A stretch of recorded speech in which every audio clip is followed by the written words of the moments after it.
Maligayang pagbabalik sa Rex Recap. Ang pelikulang ito ay nagsasabi sa kwento ng isang sundalo na umuwi sa kanyang anak na babae nang mamatay ang kanyang asawa sa isang trahedya na aksidente sa tren. Tila ito ay isang aksidente hanggang sa isang misteryosong tao, na isang kapwa pasahero sa tren, at ang kanyang dalawang kasamahan ay nagpakita at nagsiwalat ng katotohanan. Ano ang misteryo sa likod ng trahedya na kumitil sa buhay ng kanyang asawa? Magdudulot ba ng kabutihan ang paghihiganti sa huli? Alamin natin sa Riders of Justice. Ang Riders of Justice ay nagsisimula sa lungsod ng Tallinn, ang isang matandang pari na may puting balbas at ang kanyang pamangkin ay nakatingin sa isang pulang bisikleta na bibilhin niya bilang regalo sa Pasko. Ngunit sinabi ng batang babae na gusto niya ng isang asul na bisikleta, hindi isang pula. Ang sabi ng tindero ng bisikleta ay mayroon lamang siyang pulang bisikleta at pinabalik sila mamaya dahil hahanap muna siya ng asul na bisikleta. Pagkatapos nito, inutusan ng nagbebenta ang kanyang mga tauhan na magnakaw ng isang asul na bisikleta. Huminto ang isang puting van sa harap ng istasyon ng tren ng Danish kung saan nakakadena ang isang asul na bisikleta sa isang poste. Pagkatapos ay bumaba ang dalawang lalaki sa van, ninakaw ang bisikleta, at nagmamadaling umalis. Kinabukasan, ang may-ari ng asul na bisikleta, isang batang babae na nagngangalang Matilde, ay nakitang nakikipag-usap sa kanyang ina sa loob ng kotse, na si Emma. Dahil ninakaw ang kanyang bisikleta, nahirapan si Matilde sa paghahanap ng masasakyan upang makapasok sa paaralan, lalo na nang biglang nasira ang sasakyan ni Emma. Pagkatapos ay tinawagan ni Emma ang kanyang asawa, si Marcus, at sinabi sa kanila ang tungkol sa pagnanakaw ng bisikleta ng kanilang anak at pagkasira ng kanyang sasakyan.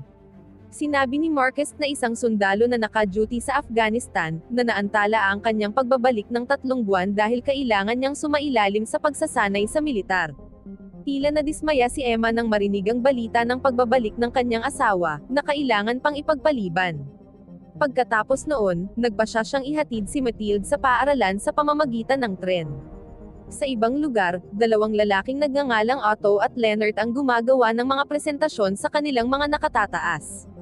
Ang kanilang pagtatanghal ng isang walang kwentang algorithm na inaangkin nila ay magagamit upang mahulaan ang mga kaganapan sa hinaharap. Sinabi ng lalaking nakasalamin na si Otto na ang lahat ng mga kaganapan ay produkto ng isang serye ng mga nakaraang kaganapan. Ngunit ang kanilang mga nakatataas ay tila hindi napahanga at pinaalis silang dalawa. Habang pauwi na sana si Otto sakay ng tren, nakita niya ang isang lalaking may tato na eagle na may masamang tingin na medyo malapit sa kanya. Nang huminto ang tren sa istasyon, nakita ni Otto ang isang lalaki na tumayo mula sa kanyang upuan, nagtapon ng sandwich at uminom sa basurahan, pagkatapos ay lumabas ng tren. Nakuha ng lalaki ang atensyon ni Otto dahil sa kaina-hinalang kilos nito. Sumakay sina Matilde at Emma sa tren. Masikip, kaya pinilit ni Otto na umupo si Emma. Biglang bumangga ang tren sa isa pang tren na humahampas sa kanang bahagi ng tren at pumatay kay Emma. Habang nasa ospital, nakita ni Otto si Matilde na nalungkot sa pagkamatay ng kanyang ina, at nakonsensya siya na namatay si Emma pagkatapos niyang ibigay ang upuan sa kanya. Sa ibang lugar, sinabi kay Marcus na ang kanyang asawa ay namatay sa isang aksidente sa tren. Agad na umuwi si Marcus na puno ng pagkasala dahil sa hindi pagprotekta sa kanyang pamilya at inaalala lamang ang kanyang mga tungkulin bilang isang sundalo. Hiniling ni Marcus na payagan siyang makita ang bangkay ng kanyang asawa sa huling pagkakataon sa ospital. Pero sinabi sa kanya ng nurse na napakalungkot ng kalagayan ni Emma at baka maistorbo siya. Ngunit walang pakialam si Marcus at iginiit na gusto niyang makita ang kanyang asawa. Sa kabilang banda, nanood si Otto ng isang broadcast sa telebisyon na nag-ulat na ang aksidente sa tren ay mayroong isang mahalagang saksi, na walang iba kundi ang mabangis na lalaki na may tato na eagle. Ang lalaki pala ay isang mahalagang saksi na magbubunyag ng mga krimen na ginawa ng pinuno ng Riders of Justice Motorcycle Gang. Agad namang napag-isip-isip ni Otto na hindi aksidente ang nangyari sa tren kundi sinadyang pagpatay para maalis ang pangunahing testigo para makalaya sa prosekusyon ang pinuno ng motorcycle gang. Nang walang pag-iisip, dumiretso siya sa istasyon ng pulisya at sinabi ang kanyang mga nakikita. Ikinuwento niya ang tungkol sa isang lalaki na naging kahina-hinala bago ang insidente. Pero pinagtawanan pa siya ng mga pulis at inisip na gawa-gawa lang niya ito dahil walang ebidensyang nag-uugnay sa insidente sa Riders of Justice Gang.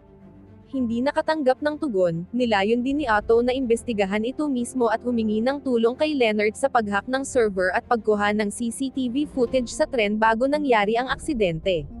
Samantala, nahihirapan sina Matilde at Marcus na tanggapin ang trahedya ng pagkamatay ni Emma na nagdulot ng tensyon sa kanilang relasyon. Dahil palaging itinatago ni Marcus ang kanyang kalungkutan, naisip ni Matilde na kailangan ng kanyang ama ng tulong at humihingi sa kanya ng pagpapayo, ngunit tumanggi si Marcus at sinabing ayos lang siya.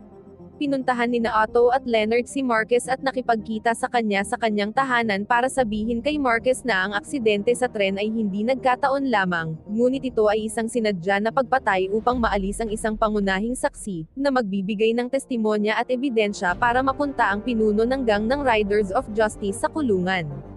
Nang marinig ito, agad na niyaya ni Marcus ang dalawa na pumasok at pag-usapan pa ang pangyayaring ikinamatay ng kanyang asawa. Sinabi ni Otto kay Marcus ang lahat ng nalalaman niya sa oras ng insidente, kabilang ang kinaroroonan ng isang kaina-hinalang lalaki dahil bumaba siya sa tren bago ang aksidente.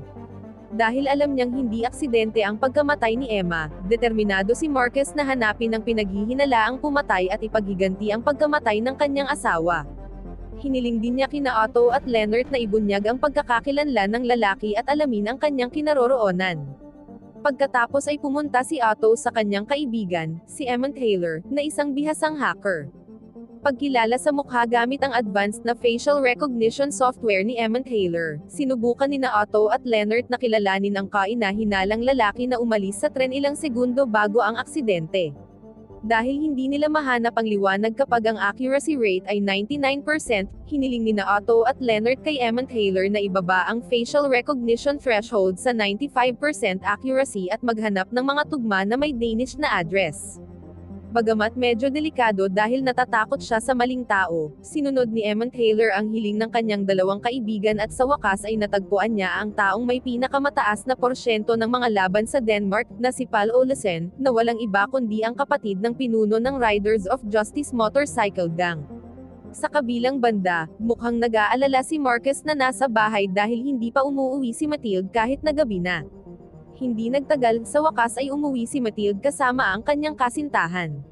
Dahil sa ginawang pananalita ng boyfriend niya na ikinagalit ni Marcus, sinuntok niya ito sa mukha. Nagalit si Matilde dahil sinaktan ng kanyang ama ang kanyang kasintahan. Pagkatapos ay humingi ng tawad si Marcus sa kanyang anak at hiniling kay Matilde na iuwi ang kanyang kasintahan upang direktang humingi ng tawad sa kanya. Pagkatapos nito, sina Otto, Leonard, at Emmett Taylor ay pinuntahan si Marcus sa kanyang bahay. Pagkatapos ay sinabi nila kay Marcus ang tungkol sa pagkakakilanlan ng lalaki sa tren na lumabas na si Paul Olesen, na walang iba kundi ang kapatid ni Kurt Olesen, ang pinuno ng Riders of Justice Motorcycle Gang. Balak sana nilang pumunta sa bahay ni Paul, na naglalayong tanungin siya para sa impormasyon tungkol sa insidente ng aksidente sa tren, ngunit tinutukan niya sila ng baril. Biglang nawala ng kontrol si Marcus at pinatay si Paul sa galit ng papaalis na sila. Pagkatapos ay pumasok si Leonard sa bahay upang itapon ang mga ebidensya at burahin ang mga fingerprint ni Marcus. Ngunit pagkatapos, nakita ni Leonard ang isang binata na nakakulong sa bahay ni Paul. Ngunit walang sinabi si Leonard at iniwan na lang doon. Inaanyayahan ni Matilde ang kanyang kasintahan, na si Sirius, na maghapunan sa bahay kasama si Marcus sa gabi. Sinubukan ni Matilde at ng kanyang kasintahan na makipag-usap si Marcus sa isang psychologist ng krisis tungkol sa kanyang kalungkutan at marahas na pag-uugali, ngunit tumanggi siya. Pagkatapos ng hapunan, pinanood ni Marcus ang balita na si Kurt Olesen ay hindi naparusahan dahil ang testigo sa kanyang kaso ay namatay sa isang aksidente sa tren. Sinabi ni Kurt na ikinalulungkot niya na ang kanyang kapatid na si Paul ay pinatay ngunit ipinagdiriwang niya ang kanyang pagpapawalang sala. Kinabukasan, pinapapunta ni Marcus sina Otto, Leonard, at Emmett Taylor sa kanyang bahay at sinabihan silang kunin ang lahat ng impormasyong maaari nilang hukayin tungkol sa Riders of Justice, habang pinaplano ni Marcus na ipaghiganti ang kanyang asawa. Sumang-ayon si Otto at ang iba pa na kunin ang impormasyon at tulungan si Marcus, ngunit iginiit nila na papatayin nila ang sinuman. Nakita ni Matilde si Marcus at ang iba pa na magkasamang umalis sa bahay. Nakilala niya si Otto bilang ang lalaki sa tren at tinanong niya ang kanyang ama kung sino sila. Si Leonard ay nagsisinungaling at ipinaliwanag na sila ay talagang isang grupo ng therapy na sinusubukang tulungan ang kanyang ama sa kanyang trauma, at nag-aalok si Leonard na maging therapist ni Mathilde. Nang marinig ito, tuwang-tuwa si Mathilde dahil sa wakas ay sinunod ng kanyang ama ang kanyang payo. Sa kabilang banda, pinahihirapan ni Kurt at ng kanyang mga tauhan si Bodashka, ang binata na bunihag sa bahay ni Pal noong panahon ng kanyang pagkamatay. Hiniling ni Kurt sa binata na ibunyag ang pagkakakilanlan ng taong pumatay kay Pal. Sinabi lang ni Bodashka na binanggit ng isa sa kanila ang pangalan ni Emmett Taylor. Samantala, nagpasya si Marcus na patayin si Kurt at ang iba pang mga gangster ng Riders of Justice upang ipaghiganti ang pagkamatay ng kanyang asawa. Pagkatapos ay hiniling ni Marcus sina Otto, Leonard at Emmett Taylor na pumunta sa kanyang bahay at gamitin ang kamalig sa likod ng kanyang bahay bilang base camp habang sinisiyasat si Kurt at ang kanyang mga tauhan. Gayunpaman, tila hindi nasisiyahan si Emmett Taylor dahil ang mga kagamitan sa computer ni Marcus ay napakaluma at hiniling sa kanya na kunin ang kanyang kagamitan sa computer mula sa kanyang bahay. Sa wakas ay sumugod sina Marcus, Otto, at Leonard sa bahay ni Emmett Taylor para kumuha ng kagamitan sa computer. Gayunpaman, lingid sa kanilang kaalaman, ang mga tauhan ni Kurt ay malamang na alam na ang pagkakakilanlan ni Emmett Taylor at sinusubaybayan ang kanyang bahay. Pagkatapos ay pinaputukan ng mga tauhan ni Kurt si Marcus at ang iba pa nang makapasok sila sa bahay ni Emmett Taylor. Agad na iniligtas ni Marcus sina Otto at Leonard. Pagkatapos nito, agad niyang tinambangan ang mga tauhan ni Kurt, pinatay silang lahat at iniligtas si Bodashka na naka-hostage sa sasakyan. Pagkatapos ay kinokolekta ni Marcus ang lahat ng mga otomatikong armas na pagmamay-ari ng mga tauhan ni Kurt at dinala ang mga ito sa kanyang bahay. Pagdating sa bahay, hiniling ni Marcus kay Otto at ng iba pa na magtago kay Kurt at sa mga tauhan nito na naghahanap sa kanila. Sa paglipas ng panahon, mas naging malapit si Otto at ang iba pa kay Mathilde. Maging si Mathilde ay humiling na magpa-picture kasama si Otto at i-upload ito sa social media. Hindi lang iyon, tinuruan din ni Marcus si Otto at ang iba pa na bumaril para sa pagtatanggol sa sarili. Sa kabilang banda, nalaman ni Kurt at ng kanyang mga tauhan na may mga kaibigan si Emmett Taylor, sina Otto at Leonard. Pagkatapos ay inutusan ni Kurt ang kanyang mga tauhan na hanapin ang kinaroroonan ni Otto at Leonard. Samantala, si Emmett Taylor ay namamahala sa pag-hack sa mga cellphone ng mga gangster at nalaman na plano nilang magpulong sa isang bar. Nagmaneho sina Marcus, Otto, Leonard, at Emmett Taylor sa isang restaurant kung saan sa tingin nila ay naroon si Kurt at ang kanyang mga kasama. Nagawa ni Marcus na patayin si Kurt at ang lahat ng kanyang mga tauhan. Sa bahay ni Marcus, nakita ni Otto ang dingding ni Mathilde kasama ang lahat ng mga kaganapan. Nakita niya na nagsimula ang lahat ng ninakaw ang kanyang bisikleta. Ipinaliwanag niya sa kanya na ang isang walang katapusang bilang ng mga sandali ay humantong sa pagka-aksidente at sinusubukang makahanap ng isang dahilan upang ipaliwanag na ito ay walang silbi. Sa kabilang banda, sinabi ni Bodashka na nakikipag-usap kay Leonard na wala si Pal sa tren na naaksidente dahil magkasama sina Pal at Bodashka at nasa Germany. Pagkarinig nito, labis na nagulat si Leonard at sinabi kay Otto at sa iba pa. Nang bumalik sila sa proseso ng pagkilala sa mukha sa computer, sa wakas ay nalaman nilang ang lalaking inakala nilang si Pal, ay isang ordinaryong lalaking Egyptian na nagtatrabaho sa isang kumpanya ng riles. Ang insidenteng naganap sa tren ay isang aksidente, hindi sinasadyang pinaplano na pumatay ng tao. Matapos malaman ang katotohanan ito, nagalit si Marcus at labis na nadismaya dahil maling tao ang kanyang inatake.